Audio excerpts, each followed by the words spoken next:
इससे यह पता चलता है कि हिंदुत्व से अब हिंदुस्तान में चुनाव नहीं जीता जा सकता। जब तक आप सारी जातियों को और सारे धर्मों को अपने साथ लेकर नहीं चलेंगे, तब तक अब हिंदुस्तान का चुनाव जीतना बड़ा मुश्किल है। हिंदुत्व अकेले अब आपको चुनाव नहीं जिता पाएगा। इन दो बातों को याद रखिए। हमारे देश में बहुसंख्यक आबादी से बहुमत नहीं मिलता। इस बार का लोकसभा चुनाव वाकई ऐतिहासिक है, और ऐतिहासिक किस लिए है आपको बताते हैं।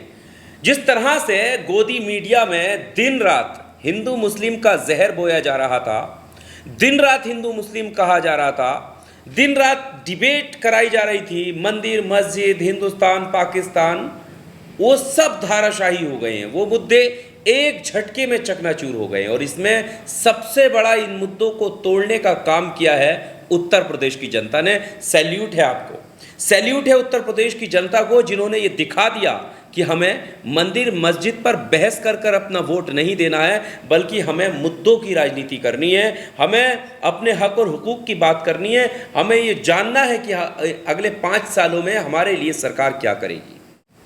और देखिए कैसे एक ही दिन में बदलाव आ जाता है। उसका सबसे बड़ा एग्जाम्पल है सुधीर चौधरी का ये वीडियो।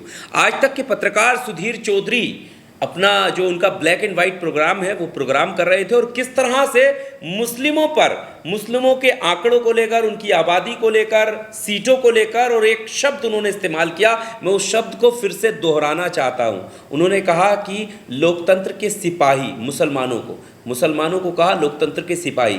ये वही न्यूज़ चैनल है जो अब से कुछ ही दिन पहले किस तरह से कपड़ों से पहचाने जाने की बात, हिंसा कौन करते हैं, जुम्मे के दिन पत्थर चलाना, ये सब जो हेडलाइन थी वो आज जुमा है फिर से हिंसा होगी क्वेश्चन मार्क के साथ, इस तरह की भाषा का इस्तेमाल करते थे।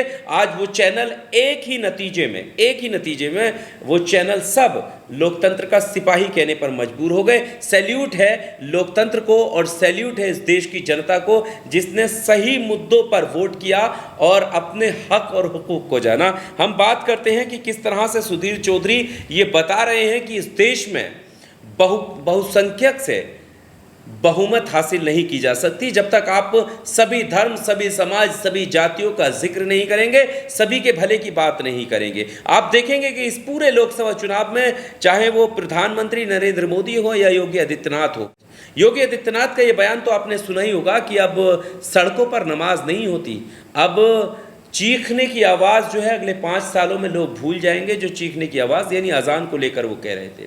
इसके अलावा दूसरी तरफ यानी एक कम्युनिटी के लिए आप फूल बरसाने की बात कर रहे थे, और दूसरे कम्युनिटी के लिए आप जो है निशाना बनाने की बात कर रहे थे, बता रहे थे कि उनके खिलाफ कैसे कार्रवाई होगी, यानी साफ दिख रहा है। दूसरी तरफ प्रधानमंत्री नरेंद्र मोदी ये कह रहे थे कि जब तक मैं जिंदा हूँ आरक्षण उनको नहीं लेने दूंगा। ये कह रहे थे कि आपका जो संपत्ति है वो किन लोगों में बांट दी जाएगी जिनके ज़्यादा बच्चे हैं, किन लोगों में बांट दी जाएगी जो घुसपैठिए हैं। इस तरीके के शब्दों का इस्तेमाल किया जा रहा था, यानी तुष्टीकरण की राजनीति की जा रही थी, जिसको पूरी तरीके से सबसे पहला प्रहार किया है उत्तर प्रदेश की जनता ने। और उत्तर प्रदेश में जो राम मंदिर का मुद्दा बनाया गया था वो पूरी तरीके से हवा हवाई निकला, यानी यहाँ तक कि अयोध्या भी अपनी सीट बीजेपी बचा नहीं पाई, अयोध्या की सीट भी। अब यहाँ पर सुधीर चौधरी की हम बात कर रहे थे कि देखिए गोदी मीडिया और उनके पत्रकार किस तरीके से बदल गए हैं। सुधीर चौधरी लोकतंत्र का सिपाही मुसलमानों को बता रहे हैं और कह रहे हैं कि मुसलमानों ने लोकतंत्र को जिंदा रखा और किस तरह से लोकतंत्र में बढ़ चढ़कर हिस्सा लिया। वोटिंग परसेंटेज हमेशा मुस्लिम आबादी में ज़्यादा रहा है। हिंदुत्व के मुद्दे पर अब चुनाव नहीं जीता जा सकता, ये बात सुधीर चौधरी कह रहे हैं, और ये भी कह रहे हैं कि ये बात अब भारतीय जनता पार्टी को समझ लेनी चाहिए। किसी एक कम्युनिटी को लेकर या सिर्फ हिंदुत्व को लेकर इस लोकतांत्रिक देश में, हमारे इस हिंदुस्तान में बहुमत को हासिल नहीं किया जा सकता, और मुसलमानों ने लोकतंत्र को मजबूत करने का काम किया है। ये बात सुधीर चौधरी कह रहे हैं, ये वीडियो आप देखिएगा। इससे यह पता चलता है कि हिंदुत्व से अब हिंदुस्तान में चुनाव नहीं जीता जा सकता। जब तक आप सारी जातियों को और सारे धर्मों को अपने साथ लेकर नहीं चलेंगे, तब तक अब हिंदुस्तान का चुनाव जीतना बड़ा मुश्किल है। हिंदुत्व अकेले अब आपको चुनाव नहीं जिता पाएगा। और इसमें सबसे बड़ी बात यह है कि देश की जनता के साथ साथ जो उत्तर प्रदेश की जनता है, उन्होंने नफरत के मुद्दे को हराया है, नफरत को हराया है, मोहब्बत को जिताया है। अयोध्या जिसको लेकर जगह जगह प्रचार प्रसार किए गए, मंदिर का प्रसार किया, उसी अयोध्या ने भारतीय जनता पार्टी के कैंडिडेट को हरा दिया। इससे बड़ी बात और क्या होगी, यानी राम मंदिर का मुद्दा नहीं चला और राम मंदिर का मुद्दा नहीं चला इसके लिए मुस्लिम जिम्मेदार नहीं है, ये बात भी सुधीर चौधरी कह रहे हैं।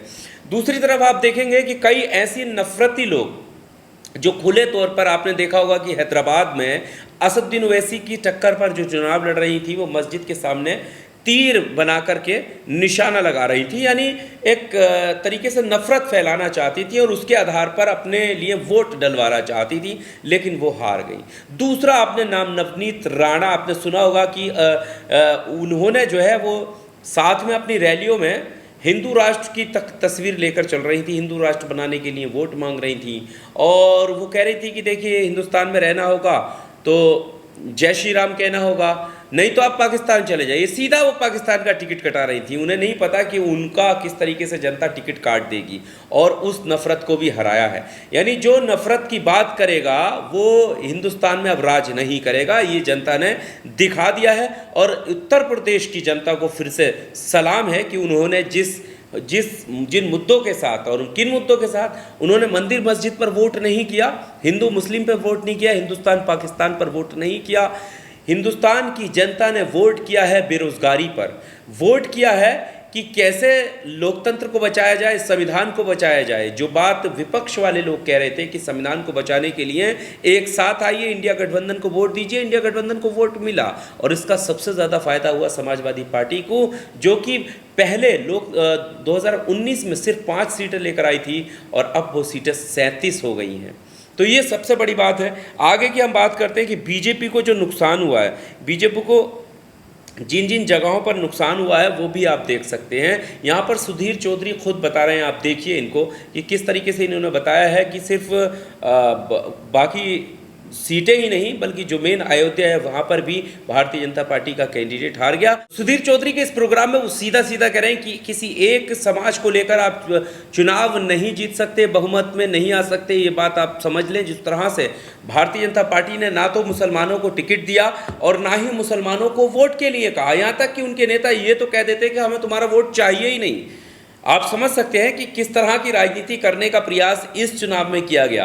पहले सबका साथ, सबका विकास, सबका विश्वास जीतने की बात कर रहे थे, लेकिन इस चुनाव में खुले तौर पर प्रधानमंत्री नरेंद्र मोदी से लेकर योगी आदित्यनाथ और उनके तमाम और छोटे बड़े नेता जो है खुले तौर पर मुसलमानों के खिलाफ जहर उगलते हुए दिखाई दिए और ना ही वोट तो सीधे तौर पर मना करते हुए भी नजर आए हैं कई लोग कि हमें मुसलमानों का वोट नहीं चाहिए। यही बात यहाँ पर कह रहे हैं, बहुसंख्यकों से बहुमत नहीं, ये बात कह रहे हैं। यहाँ पर देखिए उत्तर प्रदेश की इन्होंने बात की, यहाँ पर ग्राफ आपके सामने है। उत्तर प्रदेश में हिंदू जो है वो तकरीबन 80% है और मुसलमान तकरीबन 20%। तो बीजेपी को कितनी सीटों का नुकसान हुआ? 30 सीटों का। सबसे ज़्यादा नुकसान यहाँ पर उत्तर प्रदेश में हुआ। अगर ये 30 सीटें बीजेपी जीत जाती तो बहुमत का आंकड़ा आसानी से पार कर लेती।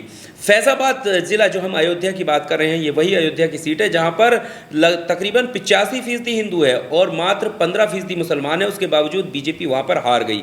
हरियाणा में 87% हिंदू है, 7% सिर्फ मुसलमान है। उसके बाद में 5 सीटों का नुकसान हुआ।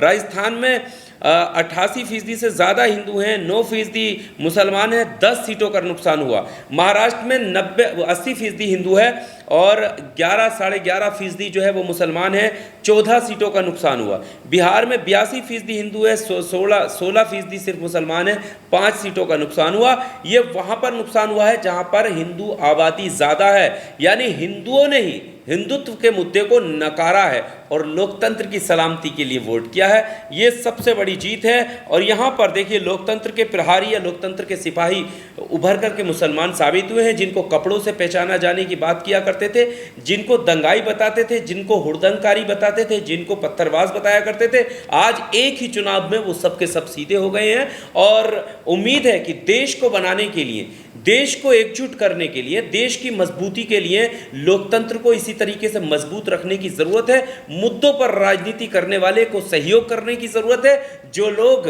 स्वास्थ्य व्यवस्था, शिक्षा व्यवस्था की बात करें, जो लोग पढ़ाई लिखाई की बात करें, जो लोग अहम जो मुद्दे हैं, ज़रूरी मुद्दे, उन पर बात करें, देश की जनता उनको वोट करे, ना कि हिंदू मुस्लिम बांटने की या नफरत की राजनीति जो लोग कर रहे हैं उन पर वोट करें। इस वीडियो में सिर्फ इतना ही। आपको क्या कुछ कहना है इस पूरे वीडियो को लेकर कमेंट बॉक्स में आकर अपनी राय ज़रूर दीजिएगा दोस्तों। शुक्रिया।